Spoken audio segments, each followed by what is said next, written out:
Hello বন্ধুরা, আজকে আমি আবারও চলে এসেছি একটি নতুন রেসিপি নিয়ে। আজ আমি বানাতে চলেছি পটল আর চিংড়ি দিয়ে ভর্তা। তো দেখতে থাকুন আমি কিভাবে বানাচ্ছি। তো প্রথমেই দেখুন আমি 5টা পটলকে, মিডিয়াম সাইজের পটলকে খুব সুন্দর করে জলে ধুয়ে নিচ্ছি। আমি দেখিয়ে দিচ্ছি আপনাদের, আমি প্রত্যেকটাই প্রায় একই সাইজের নিয়েছি। ভালো করে জলে ধুয়ে নিলাম। এরপর আমি ধোয়ার পরে জল থেকে তুলে ওটাকে সাইডে রেখে দিচ্ছি। এরপরে নিয়ে নেব একটি অর্ধেক টমেটো। তারপরে আমি পটলগুলোকে রুটি সেকার যে জালতি হয় ওটার মধ্যে দিয়ে দেবো, আর সাথে দিয়ে দেবো একটি টমেটো। তা আমি এটাকে ভালো করে পুড়িয়ে নেব। তো দেখতেই পাচ্ছেন পুড়িয়ে নিয়েছি আমি ভালো করে। এরপর আমি পটলের খোসাগুলো ভালো করে ছাড়িয়ে নেব। অবশ্যই আপনারা পটলের খোসাগুলো ছাড়িয়ে নেবেন, না হলে দেখতে এবং খেতে একটু পোড়া পোড়া হবে। তো ভালো করে প্রত্যেকটা পটল আমি ছাড়িয়ে নিলাম। এরপর আমি জলে ধুয়ে নিচ্ছি। দেখুন আমি জলে ধুয়ে তুলে নিলাম। এরপরে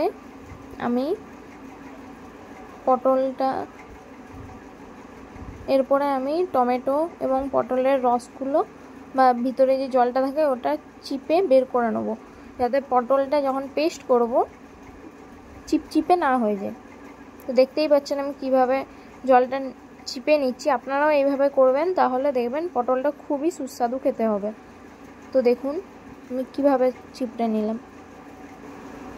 তো আমার পটল চিপে রসটা বের করে দেওয়া হয়ে গেছে। এবারে আমি একটি করে পটল দিয়ে দেবো মিক্সারের মধ্যে। দেখতেই পাচ্ছেন আমি সাইডে মিক্সারে একটা করে পটল দিয়ে দিচ্ছি। আপনারা চাইলে শিলেও বাটতে পারেন, শিলে বাটাটা অবশ্যই আরও ভালো, কিন্তু আমি মিক্সারে করে নিলাম।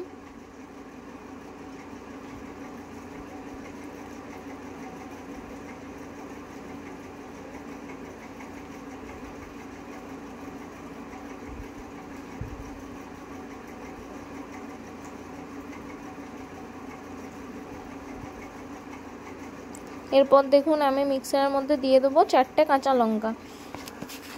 এরপর আমি এটা পেস্ট করে নিয়ে আসবো, আর সাথে দিয়ে দেবো কয়েকটি রসুনের কোয়া, আর দেবো স্বাদ মতো জিরে। এরপর আমি পেস্ট করে নিয়ে আসবো। দেখুন আমার পেস্ট করা হয়ে গেছে। এরপর আমি দিয়ে দেবো আগের থেকে ভেজে রাখা চিংড়ি মাছ। তো দেখতেই পাচ্ছেন আমি চিংড়ি মাছ দিয়ে দিলাম। এরপর আমি আবারও এটাকে পেস্ট করে নেব। এরপর কড়াইয়ে দিয়ে দেবো তেল। কড়াইটা গরম হলে দেবো শুকনো লঙ্কা, 2টো শুকনো লঙ্কা নেবেন। তারপরে দেবো কালো জিরে,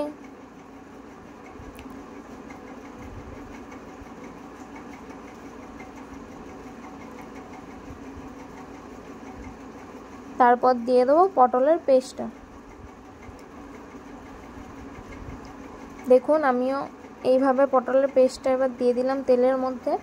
আপনারাও এইভাবে দিয়ে ভালো করে তেলের মধ্যে ফ্রাই করে নেবেন, তাহলে খুবই ভালো টেস্ট আসবে।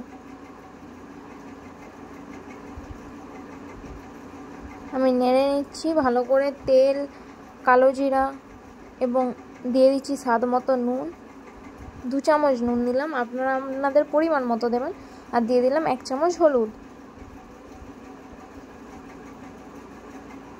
তারপরে আমি সব জিনিস একসাথে মিক্স করে নেব। ভালো করে পটলটা কষিয়ে নেব, যাতে পটলের মধ্যে একটুও জল না থাকে। জল থাকলে পটলটা একটু জল ভাব থাকবে, তো টেস্টটা খুব একটা ভালো হবে না। তো আপনারা ভালো করে অবশ্যই কড়াই কষিয়ে নেবেন, যাতে দেখুন আমি কষিয়ে নিয়েছি, খুব সুন্দরভাবে কড়াই থেকে উঠে আসছে। দেখতেই পাচ্ছেন কড়াইয়ে কিন্তু একটুও লেগে যাচ্ছে না, খুব সুন্দর করে উঠে গেছে। এরপরে আমি এটা একটি বাটিতে ঢেলে নেব। আপনাদের যদি আমার রান্না ভালো লাগে আপনারা অবশ্যই বাড়িতে বানাবেন, টেস্ট করবেন এবং আমাকে কমেন্টে জানাবেন কীরকম হয়েছে। আর লাইক, শেয়ার, কমেন্ট করতে ভুলবেন না। আর যারা আমার চ্যানেলে নতুন আছেন অবশ্যই সাবস্ক্রাইব করবেন। তো দেখেই নিন কি সুন্দর দেখতে হয়েছে।